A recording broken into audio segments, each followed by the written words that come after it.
안녕하세요, 블랙선입니다. 자, 미국의 3대 지수가 지난 한 주 동안 밀리지 않으면서 주간 단위로 봤을 때 2주 연속으로 상승세를 이어왔습니다. 자, 생각보다 강한 반등이었다고 생각이 들고요. 이번 한 주 동안 또 여러가지 이슈들이 기다리고 있는데 잘 극복해내면서 3주 연속 상승세를 이어갈 수 있을지도 지켜봐야 할 것 같습니다. 자, 우선 반등이 강하게 나와줬기 때문에 개인적인 생각으로는 베어마켓 진입은 피하지 않았나 생각을 합니다. 하지만 일각에서는 아직까지 우려하는 부분도 있으니까요. 참고 정도만 하시면 좋을 것 같고, 제 영상을 보시는 분들이라면 어차피 짧게는 2, 3년에서 길게는 5년 이상 중장기 투자를 하실 텐데요.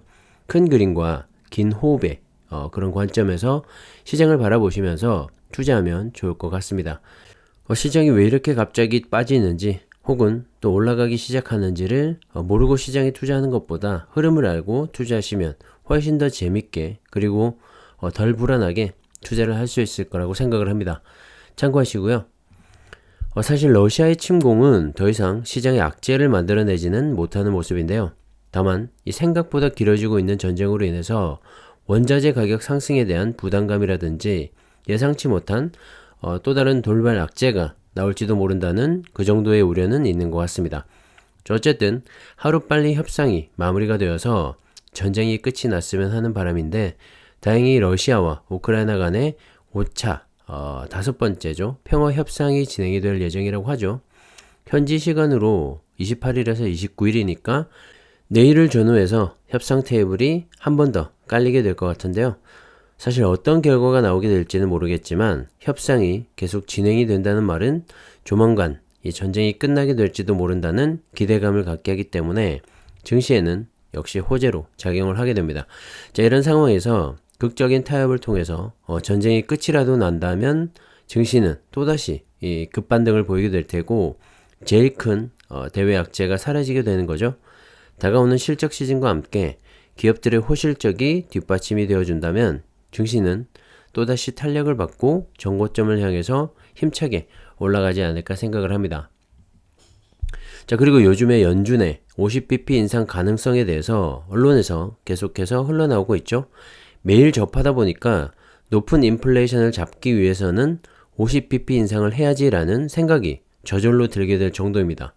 자, 이미 시장에서는 익숙해지고 있다는 말이 되겠죠.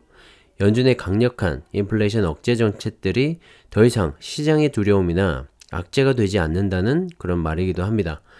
자, 나올 악재들은 다 나왔다고 봐도 무방할 것 같은데요. 좋은 정보든 좋지 않은 정보든 일단 확정이 되고 나면 소재는 소멸하게 되죠. 불확실성을 가장 싫어하는 이 시장의 특성상 그 불확실성이 어떤 형태로든 해소가 되었기 때문에 시장은 그 다음 스텝을 준비하게 됩니다. 악재라면 악재에 맞춰서 반응을 하게 되고, 호재라면 또 호재에 맞춰서 반응을 하게 되는 것이죠. 자, 얼마 전 이 첫 번째 금리 인상을 앞둔 FOMC 회의 전까지만 해도 조정을 받아오던 미국 증시가 FOMC 회의 결과 이후로 상승을 시작한 것처럼 말이죠. 자, 시장은 이제 발표될 기업들의 실적에 더욱 주목을 하게 될 테고요. 기업들의 실적이 좋게 발표만 된다면 정고점 돌파는 시간 문제일 거라고 생각을 합니다. 자, 얼마 전에 나이키의 실적 발표가 있었죠. 지난해 12월부터 올해 2월까지의 3분기 실적 발표가 있었는데요. 생각보다 양호한 실적이 발표가 되면서 주가가 급등을 보이기도 했었죠. 공급망 이슈 등에도 불구하고 양호한 실적이 발표가 되면서 앞으로 이 경제 활동이 정상화되고 있는 만큼 수송과 생산 등의 이 공급망 정상화가 이루어지게 된다면 실적은 더욱더 좋아질 것이라는 분석도 있습니다. 자, 그렇게 되면 주가 역시 계속해서 우상해 나갈 수밖에 없겠죠. 그리고 미국의 우량 기업들은 실적도 실적이지만 주주 환원 정책을 잘 펼치고 있기 때문에 그 역시도 주가 상승에 한 몫을 하고 있다고 생각을 합니다. 나이키 같은 경우도 전년 동기 대비 12% 인상된 배당금과 12억 달러 규모의 자사주 매입 등으로 이 주주의 가치를 높이는 활동을 계속 펼치고 있기 때문에 더욱더 매력적이라고 생각을 합니다. 자, 이렇게 나이키를 필두로 앞으로 기업들의 실적 발표 행진이 이어지겠죠? 주목을 해야 할 것 같고요. 자, 당장 다가오는 30일이죠. 우리나라 시간으로는 31일 새벽이 될 것 같은데 마이크론의 실적 발표가 예정되어 있습니다. 자, 그동안 반도체 이슈와 공급망 문제, 그리고 인플레이션 등의 악재로 인해서 이 마이크론의 주가도 올해 22%까지 폭락을 하기도 했었죠.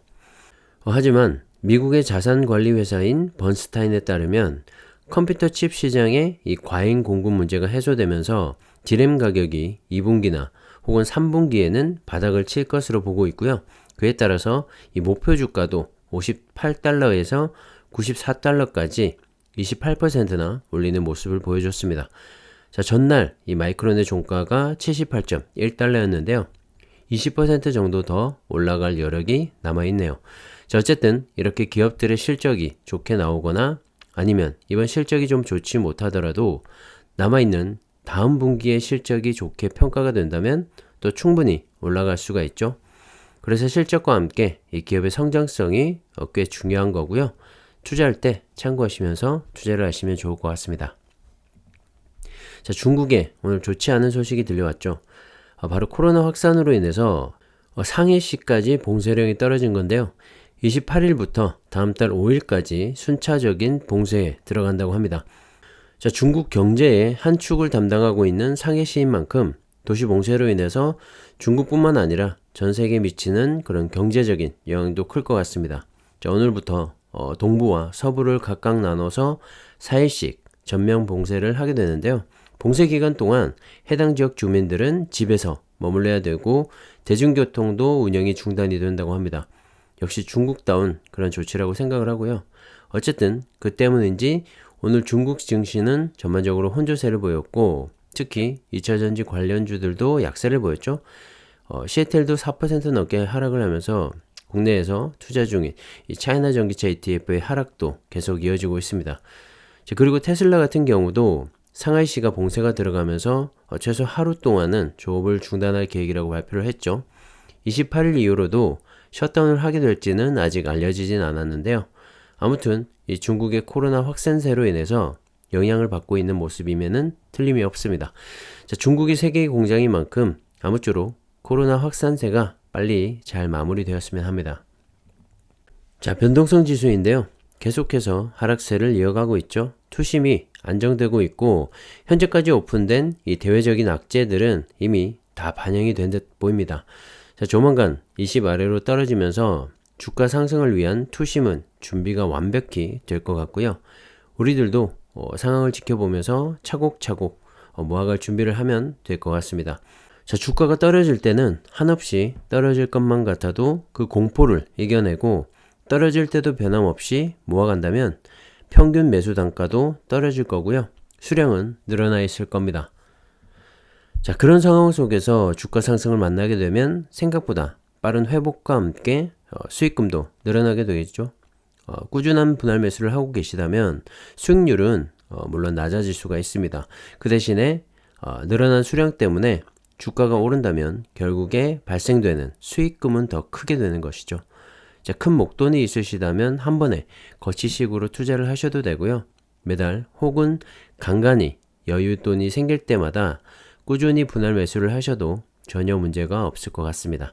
가장 중요한 건 투자 후에 기다림이 되지 않을까 생각을 하는데요. 단기간에 부자가 되기는 쉽지가 않습니다. 오히려 그렇게 번 돈은 쉽게 잃어버릴 수도 있죠. 큰 수익보다는 우선 은행에 묻어두는 것보다 더 높은 수익이다 라고 생각을 하고 투자를 시작하시면 마음이 편할 수도 있습니다. 하지만 시간이 지날수록 은행과는 비교도 안 되는 수익금에 놀라기도 하겠죠. 여러분 모두 그런 투자를 하셨으면 좋겠고요. 모두 성공 투자를 하셨으면 합니다. 제 영상은 참고만 하시고요. 모든 결정은 신중하게 생각하시고 판단하셨으면 좋겠습니다. 자, 오늘은 여기까지 하겠습니다. 감사합니다.